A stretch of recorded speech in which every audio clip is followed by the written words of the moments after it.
Pronto. Boa tarde a todos e todas, sejam bem-vindos ao nosso web debate. No dia de hoje, a gente está trazendo as duas delegadas da Polícia Civil, a titulada DERCA, a titulada DAI, ambas que trabalham com crianças e adolescentes e fazem parte do Sistema de Garantia de Direitos a Crianças e Adolescentes, no eixo Defesa. E aí, daqui a pouco elas vão apresentar e falar mais sobre o trabalho dela, mas deixa eu retomar um pouquinho o dia de ontem, que a gente falou da contextualização histórica, a gente falou também de como foram formuladas as políticas públicas que ensejaram ou geraram o Estatuto da Criança e do Adolescente e a importância dele para a sociedade. Ficou claro também para nós que o Estatuto não surgiu do acaso, surgiu a partir da percepção da necessidade de que criança e adolescente precisavam ser protegidos. Se vocês não assistiram ontem e quiserem acompanhar, está gravado aqui na página, é só entrar e conferir que foram 1h30 de conversa bastante produtiva.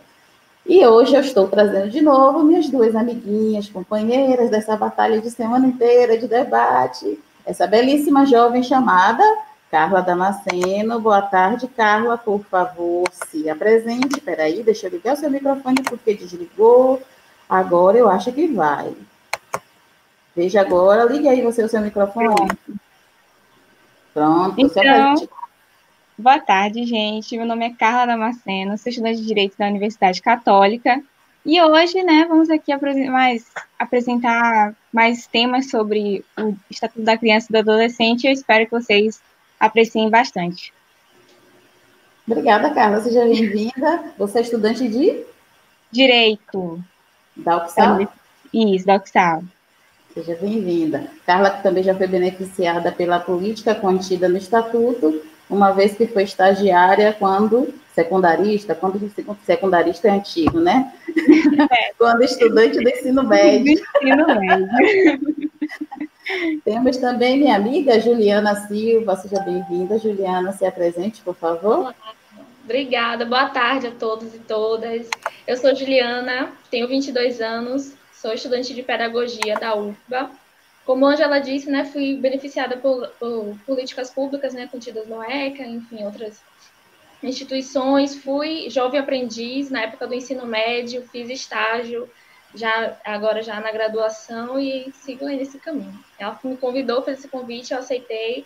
Sou estudante da área de educação, mas a gente passeia por todas essas partes, Então a gente tem que entender um pouco sobre tudo, então achei muito interessante, estamos aí. Preciso lhe dizer que a minha intenção de chamar vocês foi provocativa, porque são vocês que vão dar continuidade a essa bagaça toda. Entendemos o recado. Bom. Mas daqui a pouco a gente vai voltar a conversar, porque eu vou trazer minhas duas convidadas que já estão aqui, As delegadas. Primeiro vou trazer a titular da DERCA, não por grau de importância, a doutora Ana Clícia e a doutora Ana Virgínia da DAI. Sejam bem-vindas, meninas. Eu aproveito para agradecer ao delegado-geral da Polícia Civil, Bernardino Filho, por permitir que as duas delegadas estivessem conosco nesse web debate para esclarecer a população acerca do Estatuto da Criança e do Adolescente, mais precisamente o Sistema de Garantia de Direitos do eixo Defesa. Doutora Ana Clícia, eu vou abrir para as considerações iniciais da senhora. Por favor, depois eu volto junto com a doutora Ana Virgínia, tá bom? Por favor. Muito satisfeita, com a participação nesse web debate, a gente discutindo sobre o Estatuto da Criança e Adolescente, nesse momento, de aniversário dos 30 anos do Estatuto da Criança e Adolescente, e a minha contribuição, a minha homenagem a essa legislação tão importante, que trouxe assim, modificações imperiosas no nosso país, trazendo também princípios, regras, diretrizes, que vêm a consignar que criança e adolescente é sujeito de direito, ratificando a Constituição Federal no artigo 227, o Brasil, como um país que assinou, que se prestou compromisso junto com a Convenção Internacional dos Direitos da Criança, em 1989, e assim a gente está caminhando dentro de um processo, construindo esse país, cuidando das crianças e dos adolescentes. Eu espero contribuir. Sem dúvida, de trazer muitas contribuições, não tenho nem dúvida disso. Doutora Ana Virgínia Dadai, com a palavra a senhora agora, por favor. Boa tarde a todos e todas, sejam muito bem-vindos. Eu agradeço muito o convite de estar aqui hoje, para que a gente possa conversar sobre um tema tão importante, que é o Estatuto da Criança e do Adolescente, que hoje completa 30 anos. Eu trabalho na Delegacia do Adolescente Infrator, e a unidade especializada para adolescentes em conflito com a lei. Ok, econômica nas palavras, mas eu entendo, a gente que não está acostumado com isso, para nós tudo é novidade, mas sem problemas. Para essa dinâmica, para essa atividade hoje, nós pedimos para o Instituto Aliança e alguns alunos e professores de escolas estaduais enviarem vídeo-perguntas. E aí o Instituto Aliança, por meio do projeto Refazendo Sonhos, mandou por meio de alguns jovens algumas perguntas para o longo da semana. Eu vou trazer uma primeira pergunta que vai gerar uma provocação para que vocês tragam um pouquinho do contexto histórico, especificamente no eixo de vocês, na área de vocês, para que possa esclarecer não só ela, mas os demais que tenham dúvidas acerca do tema. Vamos lá, deixa eu compartilhar a tela. Essa jovem, essa é do Colégio Ipiranga, aluna do Colégio Ipiranga, e mandou uma pergunta para nós. Meu nome é Beatriz, eu tenho 17 anos, eu sou do Colégio Estadual Ipiranga, sou representante do colegiado e diretora de LGBT do Grêmio. Eu faço parte da AGES, Associação de Grêmios Estudantes de Salvador. Eu ocupo o cargo de diretoria de relações institucionais. Eu gostaria de saber o que acontecia com os jovens de antigamente que não seguiam os padrões, que eram fora da lei. E quais os exemplos de antigamente, desse período, que você poderia trazer?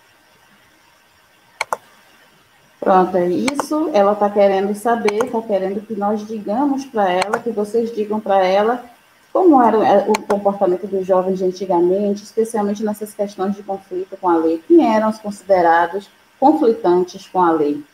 Com a palavra, vocês. Quem começa? Você começa, Ana? Eu vou começar, então. Ela provavelmente deve estar querendo saber as diferenças entre o antigo Código de Menores e o Estatuto da Criança e do Adolescente, que ela fala os adolescentes de antigamente, então eu estou deduzindo que ela está querendo fazer um paralelo entre a legislação anterior ao ECA, que é o antigo Código de Menores, e a legislação que a gente tem hoje em dia. O Código de Menores de 1970, lá na década de 70, ele tratava o adolescente em conflito com a lei, aquele adolescente que praticava um ato infracional, de uma forma totalmente diferente do que é hoje. Ele não era visto como um sujeito de direitos, ele era meio que tutelado pelo Estado. E o código, ele utilizava uma série de expressões dúbias que levavam a entendimentos extremamente difíceis. A exemplo de adolescente com desvio de conduta, adolescente em perigo moral, o que levava a ter uma legislação que não condiz com o que a gente consegue vislumbrar hoje em dia. Então, essa questão do que seria o perigo moral, por exemplo, que gerava todas essas dificuldades no tratamento para com o adolescente, bem como o formato das instituições que trabalhavam, né, as instituições que aplicavam as medidas de restrição de liberdade, que eram chamadas FEBEM, que não tinha a visão de reinserção do adolescente, nem tampouco a compreensão da necessidade de trabalhar com um adolescente como um sujeito de direitos, que o fato dele estar naquele momento privado da liberdade, mas os outros direitos não foram cerceados. Então, eu entendi dessa maneira, não sei se foi a forma que a colega Ana Crícia também entendeu a pergunta? Seria um paralelo entre as duas leis, né? A antigo Código de Menores e a legislação atual, que é o ECA. Posso continuar? Sim. Então, também compreendi dessa mesma forma, só em complemento, né, à sua fala, que é uma mudança de paradigma, quando você sai do Código de Menores para o Estatuto da Criança e do Adolescente, né, que esse indivíduo que antes era chamado de menor, né, ele tinha ou era entendido pela que era limitado ao poder do juiz, né, para decidir na sua condição, ora visto pela sociedade como um menino carente, o carente, ora era visto pela sociedade também como o delinquente. Então, precisava da atuação do Estado no sentido de sanar essa situação irregular desse indivíduo.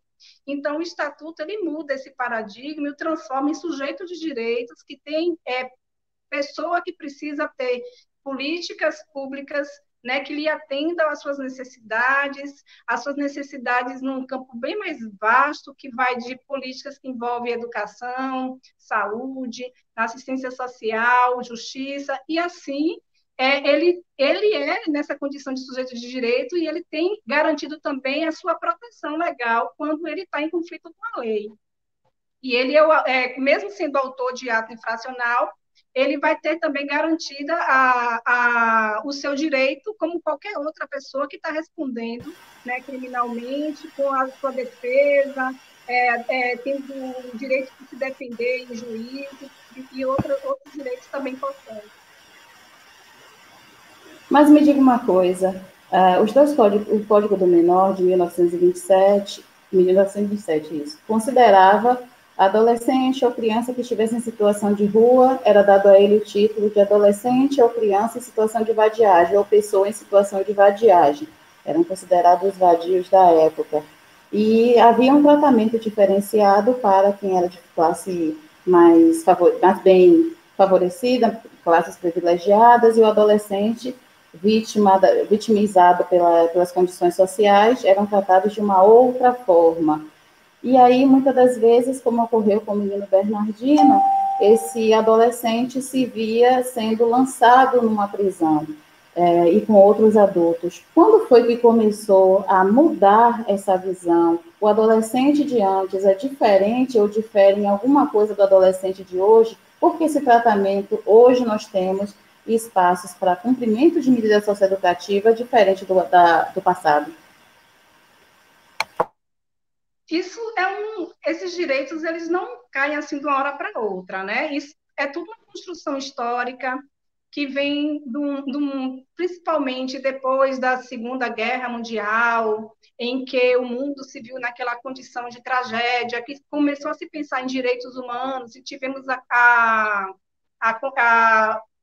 Declaração dos Direitos Humanos em 1948, e assim foi enfatizado também a Declaração dos Direitos da Criança em 1959, tivemos a Convenção Internacional e houveram movimentos, né, aqui no Brasil, também por influência internacional, e também movimentos sociais com a participação de organizações populares, de políticos, de acadêmicos, toda uma sociedade que ansiava por uma legislação que viesse a dizer que esse indivíduo tem direito, né? Criança e adolescente, que são pessoas em desenvolvimento, né? Que elas têm a necessidade de ser tratadas como pessoas e ter essas garantias, como qualquer outra pessoa.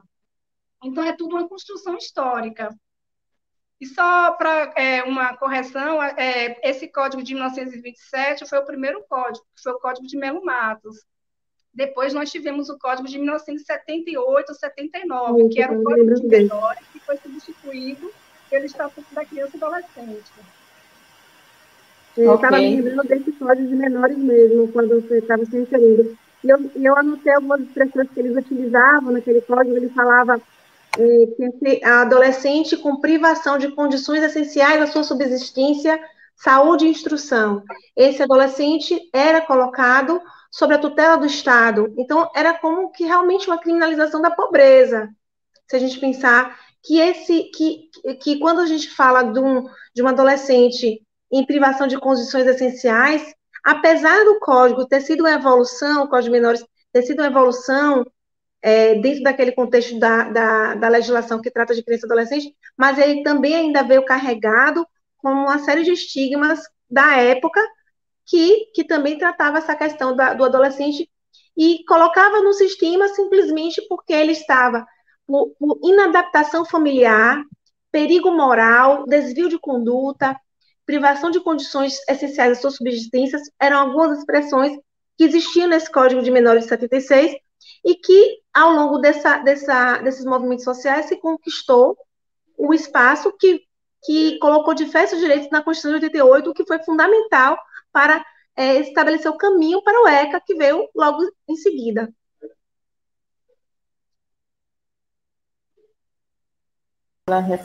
Ok, obrigada pela resposta. Vou trazer mais uma pergunta de uma jovem que também nos mandou, essa sim, do Recriando Sonhos, do Instituto Aliança, e ela traz uma pergunta que eu achei bem interessante, e a ideia é fazer com que os jovens se empoderem dessa legislação. E ela faz uma pergunta e, ao mesmo tempo, quer saber onde encontrar auxílio. Vamos lá?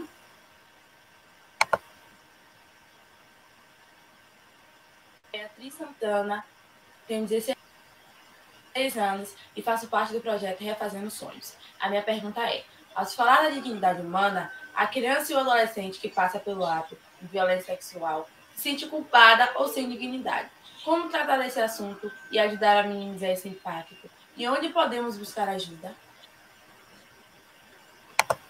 E aí, agora, é com vocês. Ela precisa saber onde encontrar auxílio no caso de ter amigos ou conhecidos, amigas ou colegas vítimas do abuso sexual. Elas encontram apoio na DAI, na DERCA, e aí uma provocação para a DAI. No caso desse abuso ter sido cometido por um adolescente, quais são os caminhos a serem percorridos? E aí eu passo a bola para vocês. Vou falar rapidamente, porque esse tema é expertise da DERCA, de Ana Crícia, que vai, com certeza, discorrer com mais propriedade. A DAI é quando o autor do abuso sexual é um adolescente. E, infelizmente, acontece, mas uma quantidade bem menor, certamente, do que o que acontece na DERCA, onde o autor da violência sexual é um adulto. O autor da violência sexual sendo um adolescente, a unidade competente é a DAI, e a gente vai aplicar toda a legislação, né, buscando as perícias necessárias, quando necessário, depoimentos, para investigar o fato e levar a situação ao Poder Judiciário. Mas tem toda uma nuance por trás disso, porque a gente tem uma vítima que é uma criança ou uma adolescente, e aí, com certeza, na Crícia, vai ter mais condições de falar sobre esse tema, já que é um tema muito com muita afinidade com a DERCA, que infelizmente tem muitos casos, e a Ana Crícia com certeza saberá, terá mais propriedade para discorrer.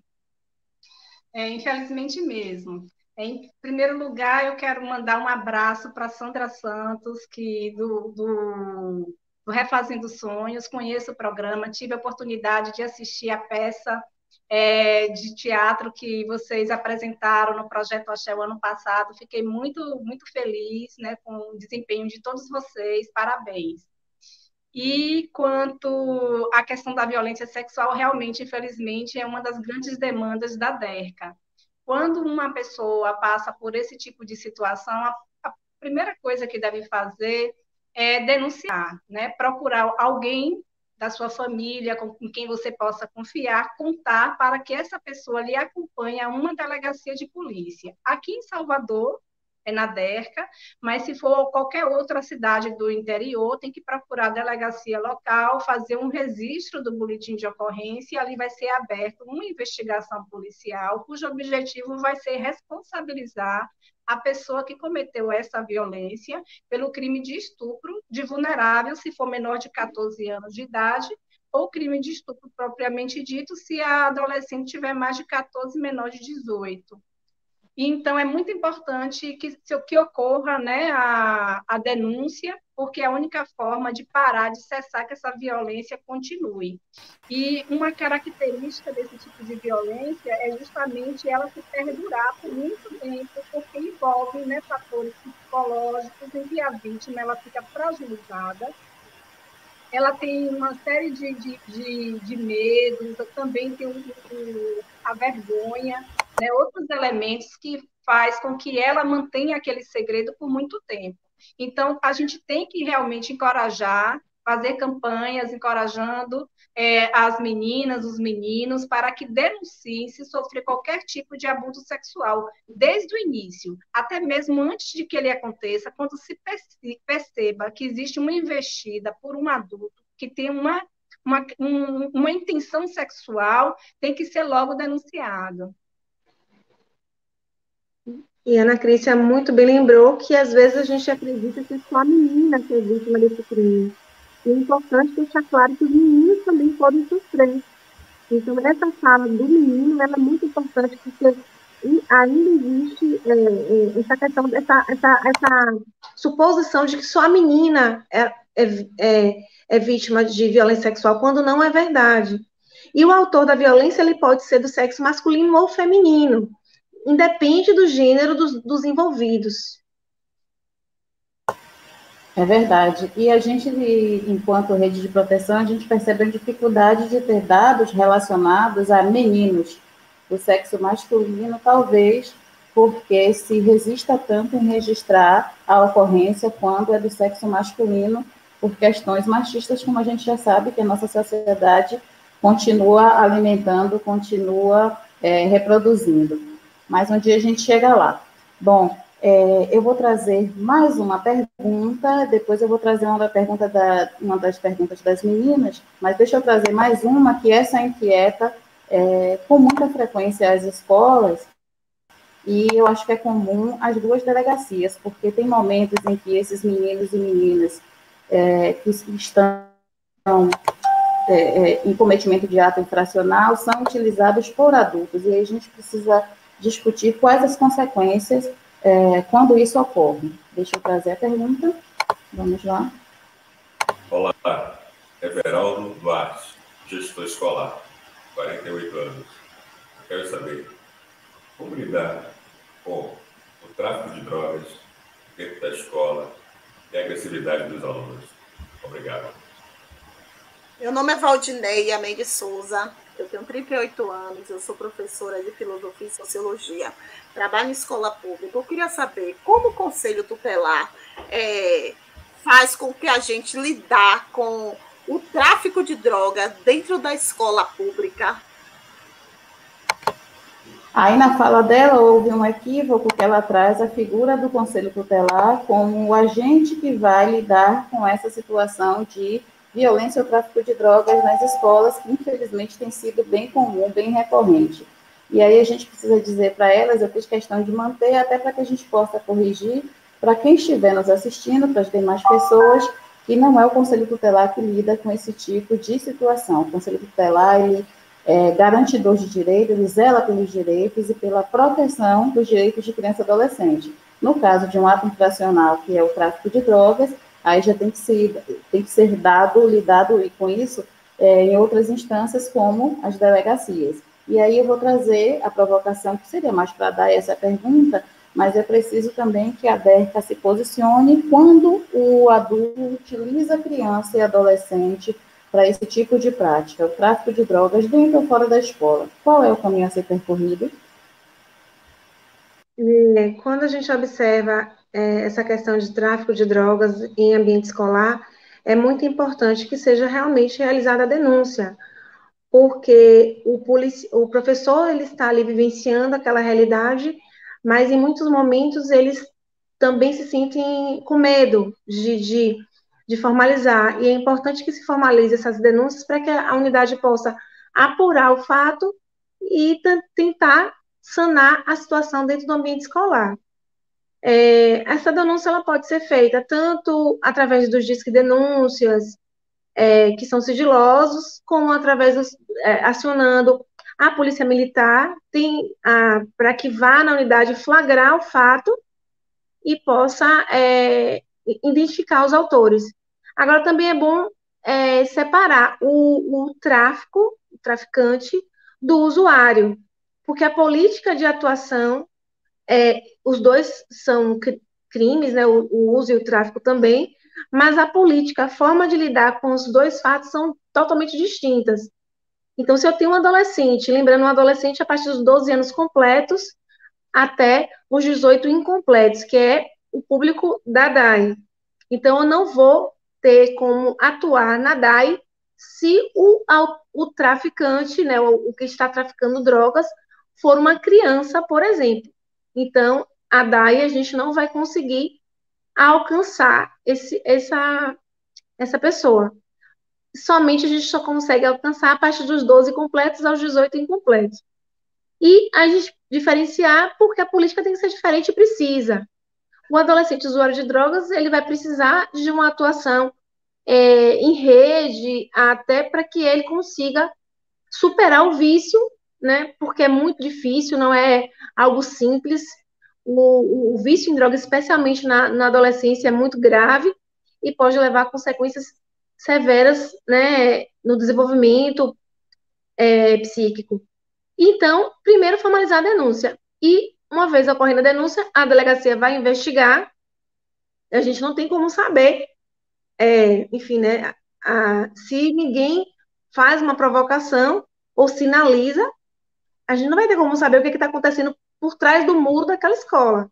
Então, por isso que eu falo que é importante que seja feita essa denúncia através das ferramentas disponíveis, seja o Disque Denúncia por telefone, pela internet, o 190, a ronda escolar, uma série de outras ferramentas que podem ser utilizadas. E uma vez sendo formalizada a denúncia, a unidade vai procurar investigar o fato, identificação dos autores, sendo adolescentes, a DAI é a responsável pela atuação.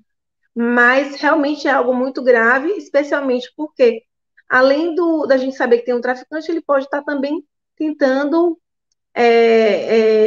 introduzir o uso, né, que é o usuário de drogas, que é um problema muito sério. Esse uso de drogas, a gente sabe que ele afeta o desenvolvimento psíquico e pode trazer graves consequências para esse adolescente, tanto durante a adolescência como na vida adulta. Posso complementar, então, né? Pode. A questão das drogas, ela é uma situação, é um problema que não é, assim, exclusivo, né, da nossa realidade. Ele faz parte, né, o tráfico, o uso de drogas é algo que vai além do Brasil, né, de outros países também, é um problema que todo mundo enfrenta. E ocorrer isso na escola é porque também está inserido na nossa realidade. E, assim, a escola tem o agravante, né, de ter outros alunos que podem ser cooptados ao uso, e tem um papel, assim, muito importante dentro do sistema de garantia de direitos, né, como também um dos atores, eu acredito que dos mais importantes, né, que é a questão do educador, tem um papel essencial e fundamental na vida desses indivíduos, né, que estão em formação, a gente também ter a oportunidade de trabalhar a prevenção, né? Falar da questão da dependência, do resultado da consequência do uso. Eu acho que a maior vacina para a questão das drogas é justamente a prevenção, né? E mostrar, né, as consequências dessa situação. E, assim, quando a escola está lidando com esse tipo de problema, como a colega colocou, realmente buscar também a responsabilização, né, do adolescente que estiver praticando isso, denunciando a delegacia, e buscando, né, também atender, porque quando ocorre uma violação dessa, uma situação dessa, existem fatores, né, diversos fatores, e como um sistema de garantias de direitos tem que atender, né, como um todo, essa situação e buscar, né, que não resolver, mas pelo menos minimizar.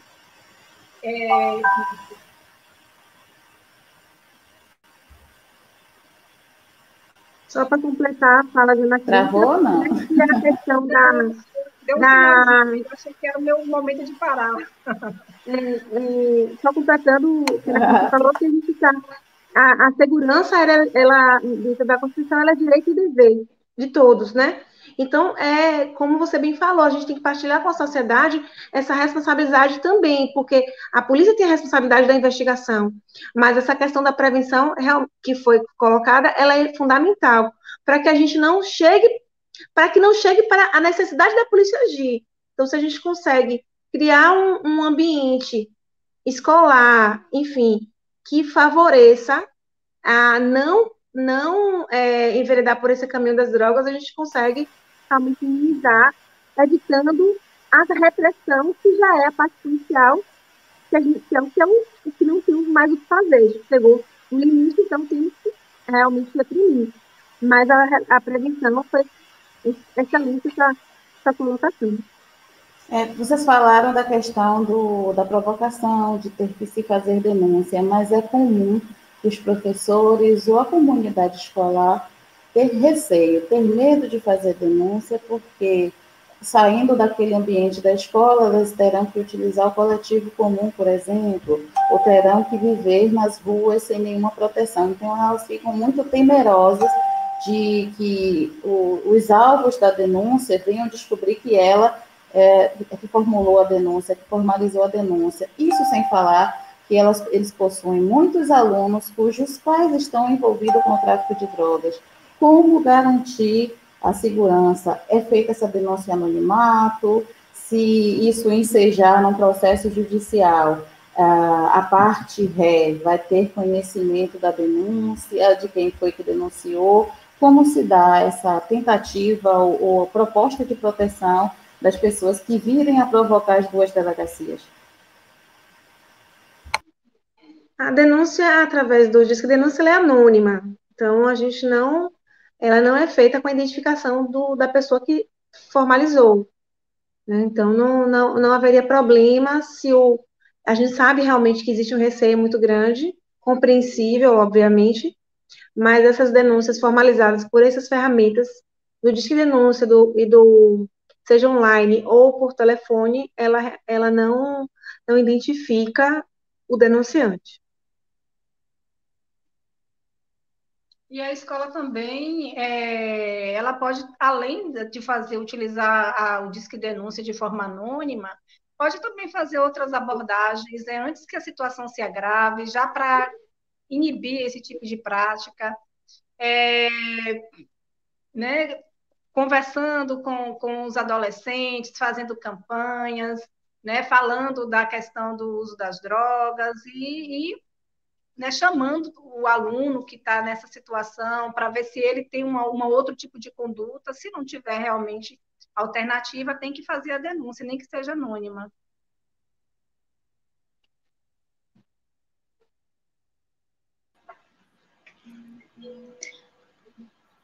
Posso mandar pergunta? Tá me ouvindo, gente? Estou te ouvindo. Pronto. Bom, a pergunta que eu recebi aqui foi assim: a política de atendimento apresentado no ECA é de municipalização do atendimento. Sendo as delegacias geridas pelo Estado, tem facilitado ou não a atuação integrada com os outros geridos pelo município? Qual o seu entendimento nessa situação? Um dos princípios do Estatuto é o princípio da municipalização, mas não significa que todos os serviços tenham que ser do município. Né? Os serviços eles são de âmbito federal ou estadual ou municipal. Não implica que tenha que ser todos os serviços do município, não. Mas, assim, a ideia da municipalização é no sentido de que os programas, o Conselho Municipal venham discutir as políticas, porque cada município tem a sua necessidade, né, a sua característica, a sua rede. Então, de acordo com a necessidade de cada um, e isso vem aproximar, né, a implementação das políticas que cada município necessita. Mas o fato da delegacia de polícia ser um órgão do executivo do Estado, nada isso implica. Então, essas dificuldades político-partidárias não influenciam, né? Complete, doutora Ana Virgínia. Eu acho que não é questão, porque a gente não está falando de político-partido, porque a gente não sabe a realidade de cada cidade ou cada região, já que o estatuto ele é nacional, ele pode ter um município ou estado onde exista uma questão política mais favorável de aproximação entre aqueles dois e outros não. Então, o que não significa que a implementação do ECA tem que acontecer de forma diferente. Eu acredito que a questão da municipalização ela também aproximar para buscar a realidade de cada município. Quando o estatuto ele se refere justamente a que o município ele tem está mais próximo da realidade local, da cultura, enfim, de questões atinentes realmente a cultura efetivamente daquela região e por isso tem melhores condições do que se fosse aplicar digamos assim, algo que não respeitasse essa questão da regionalização. Eu penso que ele fala do respeito à regionalização e essa questão de ter entes dos três federativos, não vejo isso como um entrave também. Não consigo vislumbrar dessa maneira. Como a gente conversou logo no início, no passado, na época dos códigos de menores, as questões sociais influenciava muito na conduta de crianças e adolescentes. E aí eu estava lendo esses dias uma pesquisa feita pelo Unicef que coloca que adolescentes com perfil, com idades entre 14 e 17 anos, são quem mais tem dificuldades de acesso à política pública, aos direitos fundamentais. Coincidentemente ou não, também é esse perfil que mais se envolve com o cometimento de atos infracionais ou que estão em conflito com a lei. E aí, com base nisso, eu queria que vocês me dissessem qual é o perfil das crianças e adolescentes que procuram a DAI, que são levadas para a DAI. Com certeza é mais adolescente, porque criança que está praticando algo análogo ao ato infracional ou ao crime, é tratado no Conselho Tutelar, né? Então, até os 12 anos incompletos, é o Conselho Tutelar quem vai lidar diretamente com esse público. Mas o adolescente, dos 12 completos até os 18, é a DAI quem vai lidar. E a DERCA também, que pudessem nos descrever qual é o perfil social desse público que procura a DAI, em sua maioria, com que tipo de característica social, em que nível social estão os que procuram as delegacias? No caso da DAI, eu verifico que depende muito do tipo de ato infracional que a gente esteja lidando. Então, por exemplo, os furtos, o uso de drogas ou tráfico, verificamos que são adolescentes com escolaridade baixa, são muitas vezes abandonam a escola, a maioria das vezes abandonaram a escola, não frequentam a escola. Tem muitos adolescentes também que não têm uma referência familiar significativa, seja por dificuldade em casa, ou porque realmente fugiram, foram embora, não estão com a família, né? Estão morando com outras pessoas, enfim. E eventualmente a gente tem também um outro tipo de delito, quando, por exemplo, a gente tem hoje, chegando muito fortemente, crimes cometidos através da internet, onde a gente encontra um perfil diferente. São adolescentes com maior escolaridade, com famílias estruturadas, com uma renda maior, então, e cometem delitos através das ferramentas de internet. Então, eu vejo assim que depende muito do tipo de ato infracional que a gente esteja lidando, para que a gente consiga encontrar um perfil de um adolescente de baixa escolaridade e com uma família que não tem um núcleo familiar muito bem estruturado, no sentido de que as famílias estão separadas, enfim, ou em outros adolescentes, em outro tipo de ato infracional, a gente encontra um outro perfil completamente distinto. Então, não tem a depender de cada situação, de cada tipo de ato infracional, a gente vai encontrar um perfil de adolescente diferente do outro, fazendo um paralelo com esses dois, né, bem díspares, que é o caso dos delitos de informática, que utilizam as ferramentas de informática, redes sociais, etc., tem bastante, com, por exemplo, um menino autor de um adolescente de tráfico de drogas, por exemplo.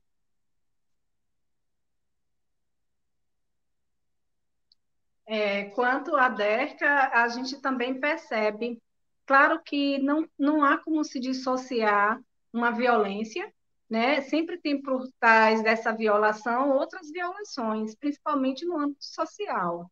Muitas vezes é uma mãe que precisa trabalhar o dia todo e não tem com quem deixar sua criança, né? Precisa deixar com um outro adolescente, o irmão, ou com o pai que está desempregado em casa. Então, são uma série de fatores, né, que podem implicar. A questão social, ela impacta muito na violência contra crianças como um todo. Mas a gente percebe, né, que isso não está vinculado a uma situação apenas a pessoas menos favoráveis, né, economicamente. Qualquer pessoa, qualquer criança, a gente vê a violência, principalmente a sexual, em qualquer nível, né, em qualquer camada social, não depende isso de condição econômica, né, mas tem outras violações que impactam isso também. E me diga uma coisa, doutora Ana Virgínia, qual é o tipo de ato infracional de conflito com a lei mais comum praticado pelos adolescentes? Que eu estava vendo alguns dados do CNJ e do próprio governo federal, dando conta de que há alguns crimes específicos, e o de homicídio, que seria o de maior gravidade, normalmente tem menos adolescentes envolvidos. Confere, não confere, ou qual é o perfil do adolescente em maior cometimento de ato infracional? E eu aproveito e já deixo a pergunta para a doutora Ana Clícia, para que ela nos diga qual é o tipo de crime mais comum que chega até a delegacia, até a DERCA, cometido contra uma criança ou contra um adolescente. Na DAI, a gente tem bastante situações envolvendo o tráfico e uso de drogas, né, com bastantes casos, muito casos dessa natureza. Temos também a lesão corporal, furto e roubo. Agora, de fato, o homicídio, a gente tem algumas situações que o adolescente está praticando, mas se considerarmos o universo dos homicídios que estão sendo investigados em Salvador, em relação àqueles que têm adolescente identificado, a gente percebe que realmente não uma parcela do significativa de adolescentes está inserido nessa questão do homicídio. Agora, o que acontece é que, às vezes, quando aparece um adolescente, aquilo choca realmente, como choca qualquer um, saber que um adolescente de tão pouca idade está envolvido num ato infracional de tal gravidade. Óbvio, isso realmente chama atenção. E por chamar atenção mais, acaba levando ao senso comum a acreditar que o adolescente está praticando muitos homicídios em relação ao universo de todos os atos infracionais que a gente tem na unidade, o que não é verdade. Então, se a gente considerar o universo de ato infracional total da delegacia, eu não vou saber te dizer em termos de estatística no momento, mas certamente o homicídio ele não vai figurar entre os que têm maior prevalência. Isso é com certeza. Na DERCA, o maior número de crimes praticados contra crianças e adolescentes sempre é as violências físicas, né, que englobam desde as lesões corporais, pode caracterizar pela gravidade, pela intensidade também como tortura, porque muitas vezes a gente tem crianças que são castigadas com queimaduras, né, pode, eventualmente, um número bem menor, mas acontece chegar também a óbitos, né? Infelizmente. Então, é uma oportunidade que eu também sempre abordo é a questão da cultura do educar com castigo, né? E essa cultura do educar com castigo, infelizmente, tem levado essas crianças, né? O que chega à delegacia de polícia é o mínimo. Né? Imagine quantas crianças não estão sendo agredidas, sendo queimadas, sofrendo violências agressões físicas em casa por conta dessa cultura que se tem de agredir fisicamente na hora de educar. Pai e mãe não perdeu, né, a responsabilidade em educar o filho, tem que dar limite, tem que realmente exercer a sua autoridade familiar, mas não tem a necessidade de aplicar, né, condutas com violências que vá trazer lesões corporais. Existem outras formas, né, tirando aquilo que a criança gosta, é um programa que ela gosta de assistir. Hoje o celular é muito, né, faz parte da realidade deles também. Então existem várias formas de ter uma conduta, né, de punir a criança sem precisar levar um castigo físico, porque essa cultura ela tem trazido consequências bastante graves.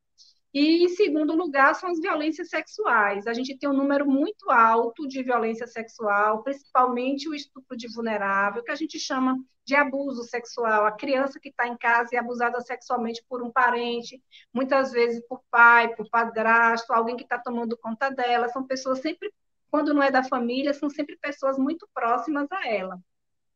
Então, essas duas violências são as mais comuns que a gente encontra na delegacia, mas tem crescido também os crimes através de internet, né? As ameaças, as ofensas, a divulgação de pornografia infantil, são condutas que têm crescido também. A senhora fala do tratamento cruel e degradante, tem uma pergunta aqui sobre isso, e eu já coloco. Mas eu queria, como a gente ouve muito falar da impunidade ou pseudo-impunidade para com o adolescente em conflito com a lei ou em cometimento de ato infracional, o senso comum é de que o adolescente pode fazer tudo o que ele quiser e nada será imputado a ele, nada pega, como os meninos dizem, nada pega para ele a ponto de adultos se sentirem motivados a utilizá-lo muitas das vezes no cometimento de crimes como o tráfico de drogas, por exemplo. E aí eu queria saber quanto tempo, desde que o adolescente é apresentado na DAI até o momento que ele tem uma sentença do juiz, enquanto adolescente, quanto tempo leva isso para acontecer? Comparado isso com um adulto, de que forma se dá isso na esfera judicial? O procedimento relacionado ao adolescente é muito mais sério do que com o adulto. E celeridade, a gente tem que ter uma efetividade muito maior. E o procedimento de um adolescente hoje cumprindo em medida de privação cautelar, ele tem que ser concluído em um prazo máximo de 45 dias. Então, isso é muito rápido se comparado ao adulto. Então, o adolescente, ele pode ser responsabilizado com uma medida socioeducativa, que vai desde uma advertência até uma medida de privação de liberdade. E então o adolescente, e inclusive se o ato infracional for praticado pouco antes dos 18 anos, o adolescente ele pode cumprir medida socioeducativa até os 21 anos, ou seja, ele pode estender essa medida até ele estar já adulto. Então, eu vejo essa ideia de que da impunidade, eu vejo justamente o oposto. Existe uma efetividade muito maior em relação os fatos que são levados para a delegacia, para o judiciário de adolescentes e concluídos com sentença, eu vejo uma efetividade e uma agilidade muito maior, até por conta que a legislação impõe isso, né? Impõe que esse processo seja mais célere, justamente por considerar a situação peculiar do adolescente como pessoa em desenvolvimento. Então, eu acredito que a gente precisa desmistificar essa ideia de que o adolescente tem direitos, mas que não tem deveres. Ele tem os deveres, sim, e os deveres incluem cumprir a legislação, que você pode, sim, responder a medida socioeducativa, responder um processo e ter que cumprir uma medida socioeducativa. Então, o adolescente que cometeu um ato infracional, o juiz tem 45 dias para proferir uma sentença e ele passa a cumprir a medida socioeducativa, que pode ser de 3 anos e também pode ser prorrogada, é isso? Não entendi muito bem. Então, o adolescente que cometeu um ato infracional, ele pode, a partir do momento que ele for apreendido, o juiz tem 45 dias para dar uma sentença, a partir daí ele passa a cumprir a medida socioeducativa, que pode ser a privativa de liberdade, de 3 anos no máximo, mas que pode ser prorrogado por mais 3 anos, caso não se perceba que ele foi ressocializado devidamente. Exato, então observamos que existe uma acessibilidade muito grande, o sistema funciona, eu vejo de uma forma célere, e celeridade é eficácia, é eficiência, e o adolescente, ele é apreendido e mantido numa medida cautelar antes do processo, então o juiz ele tem que cumprir esse prazo máximo, e isso tem sido feito aqui, enfim, né, eu falo daqui de Salvador, que é a minha realidade, imagino que todos os lugares também estejam da mesma maneira, e a medida socioeducativa que vai, e a gente pode ficar pensando assim, mas só 3 anos? Não, 3 anos é muito, porque a questão da medida socioeducativa para adolescente é que o adolescente tem uma noção, biologicamente falando, de passagem de tempo diferente de um adulto. Então, 1 ano na vida de adolescente, de uma primeira medida socioeducativa, ele impacta efetivamente.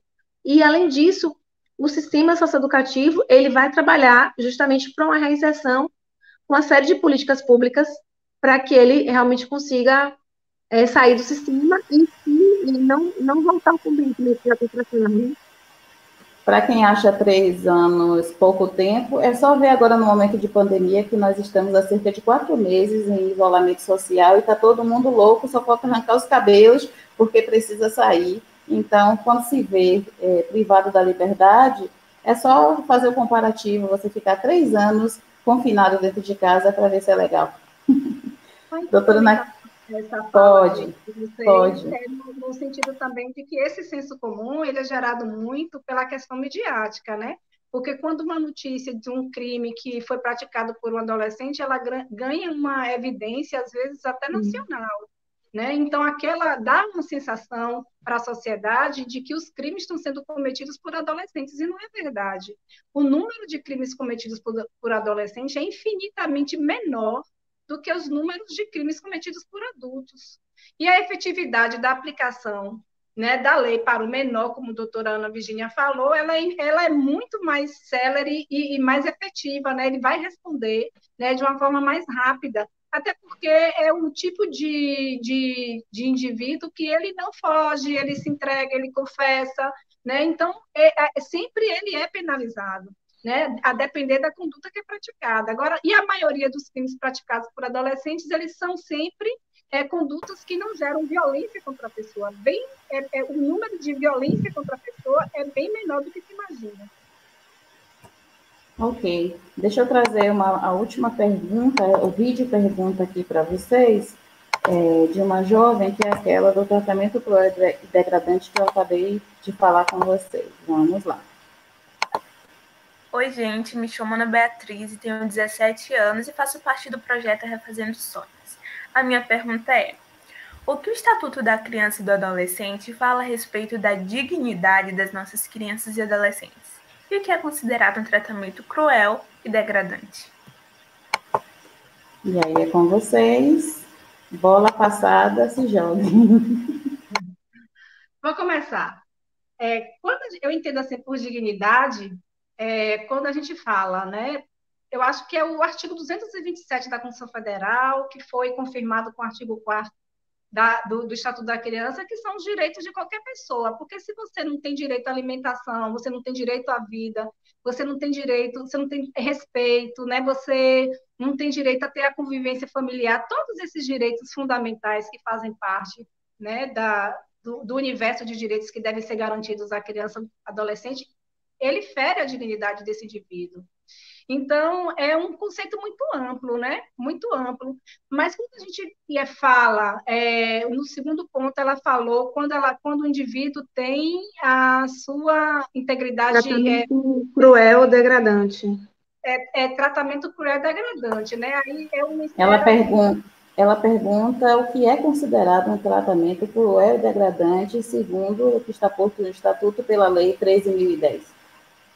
O tratamento cruel e degradante devia ser uma violência efetivamente física e também pode ser uma violência psicológica que traga um sofrimento muito grande. Uma criança que ela é humilhada diuturnamente, né?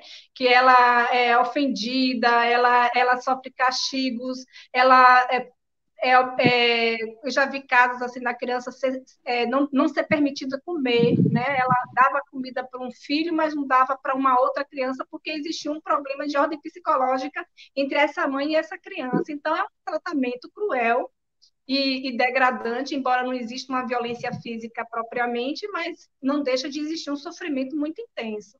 Mas o mais comum são as violências físicas, né? As lesões corporais, principalmente. Eu acrescento a questão da violência institucional. Eu acrescento a esse conceito que quando a criança e adolescente chega nos espaços, seja uma escola, seja na delegacia, em qualquer local que o Estado esteja presente, então, essa criança e adolescente ela tem que ter os seus direitos respeitados em todos esses ambientes. Então, seja numa escola, onde ela tem que ter a oportunidade de fala, de se colocar, de expor suas ideias, de se ver respeitada enquanto indivíduo, enquanto sua sexualidade, de expor a forma como quer do seu cabelo, ou de exercer a religião que escolheu.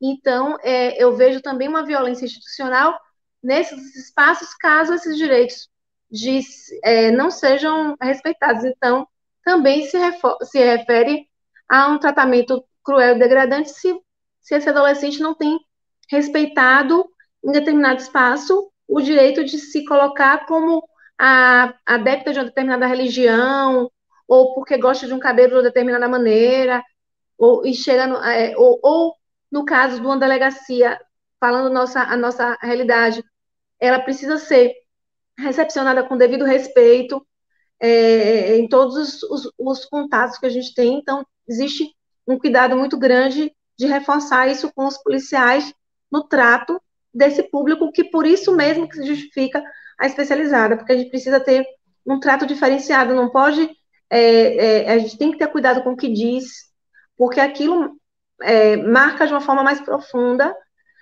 o adolescente que é uma pessoa em desenvolvimento. Importante dizer que a Declaração Universal dos Direitos Humanos tipifica a tortura como um crime inaceitável. Então, quando a gente pega uma colher quente e coloca na mão de uma criança de 4 anos, como eu já recebi no conselho, criança de 4 anos com os dedinhos da mão queimado, e quando perguntado quem fez, o pai assumiu que fez.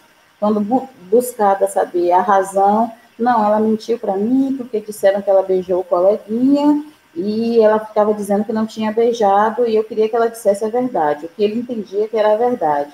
Imagina uma menina de 4 anos que vê os adultos se beijando e ela acha normal e beija uma coleguinha da mesma idade, se ela tem a mesma maldade que nós adultos temos, né? E aí pegou a colher quente e queimou os dedinhos da mão da criança de 4 anos.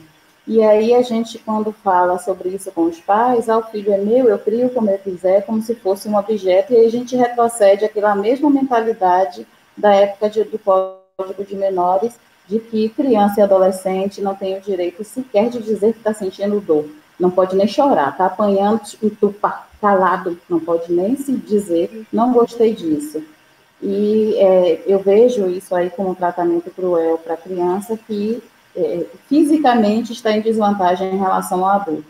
E aí, muitas das vezes, cresce quando percebe que já está em vantagem ou de igual para igual, parte para cima e aí ninguém entende por que isso está acontecendo e já criminaliza. Mas eu quero dizer para vocês que nós estamos nos encaminhando para os momentos finais. A gente nem sentiu que passou, pelo menos eu nem senti que passei. E eu vou passar para vocês fazerem as considerações finais, como eu comecei com a doutora... Foi a Ana Cris ou a doutora Virginia? Está travando um pouco. A sua fala Ana Cris, agora com a doutora... Posso fazer a consideração? Eu estava perguntando quem tinha iniciado. Isso, pode falar. Então, só pegando ainda o gancho da questão da nossa sociedade ficar incentivando aquela cultura do castigo.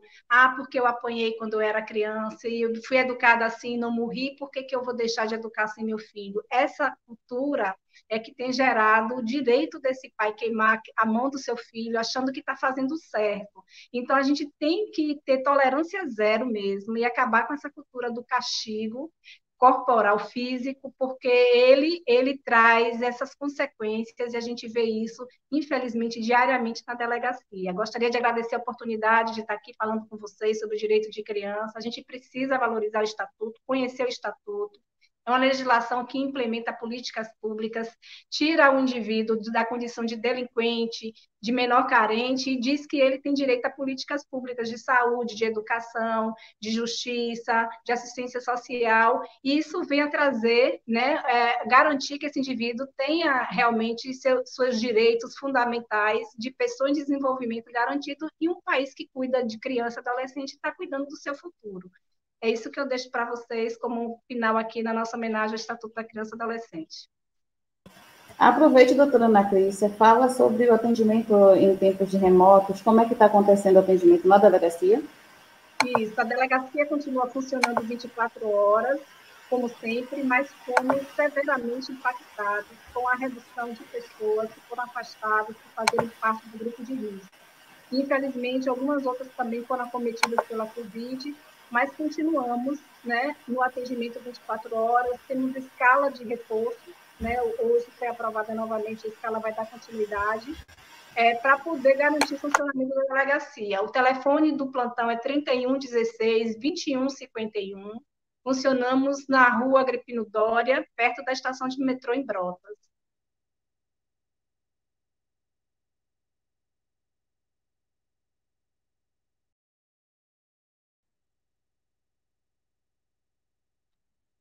Eu não estou te ouvindo, mas vou aqui para minhas considerações finais. Eu agradeço muito a oportunidade de estar aqui hoje com vocês, falando de um tema tão importante que é o Estatuto da Criança e do Adolescente, que está completando 30 anos. Aqui a unidade, a gente está trabalhando, continua trabalhando 24 horas por dia, obviamente com todas as dificuldades que a Ana Cris já citou. Funcionamos lado a lado no mesmo complexo, as duas unidades funcionam no mesmo complexo de policial, ficam no mesmo espaço, próximo à estação de metrô. Estamos aqui funcionando de portas abertas, caso seja necessário. E aqui eu vou deixar uma mensagem diferente, falando um pouco também da questão da pandemia, para que o adolescente também se aproprie das informações que estão sendo divulgadas e se proteja também. E ajude com informações aos seus familiares, especialmente os mais idosos, que eventualmente não têm tanta desenvoltura com acesso à informação e à internet, para que oriente os seus familiares com a necessidade da gente se proteger nesse momento tão difícil que a gente vivencia, aliás, único, realmente é um momento ímpar, onde o adolescente pode sim ter uma atuação mais proativa nessa questão de contribuir positivamente para que a gente se proteja, utilizando máscara, evitando sair, evitando aglomerações, para que a gente consiga proteger também as pessoas da nossa família. Então é isso. Obrigada.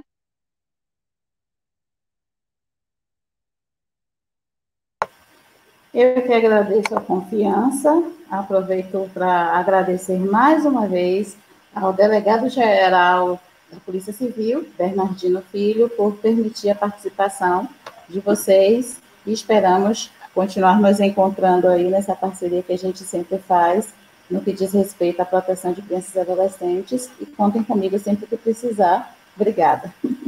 Boa tarde para vocês. Meninas, Carla, por favor, você já preparou o nosso encerramento? Juliana, eu tô vendo que parece que a conexão dela caiu, não foi? Isso, foi. Bom, Ok. já que é para mim encerrar, né, vamos lá.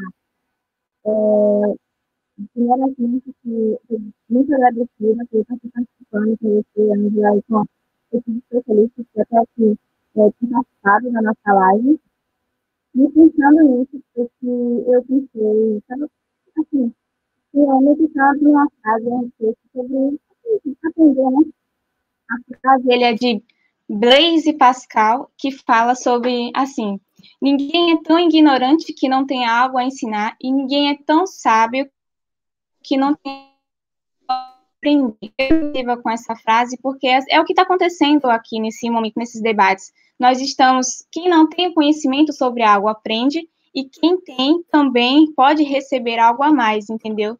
E eu acho isso muito importante, não só para a pessoa comum que não faz parte desse meio, né, do direito, da criança, necessariamente desse meio que rege as leis, né, mas aprender sobre o que está acontecendo, ou como fazer, ou o que significa cada instituição, cada organismo que a lei rege sobre isso, como também quem está no meio aprender mais sobre cada um e o que cada parte faz dentro desse grande universo que é não só o Estatuto da Criança e do Adolescente, mas as outras leis que também têm a sua influência em cima do ECA. E é isso.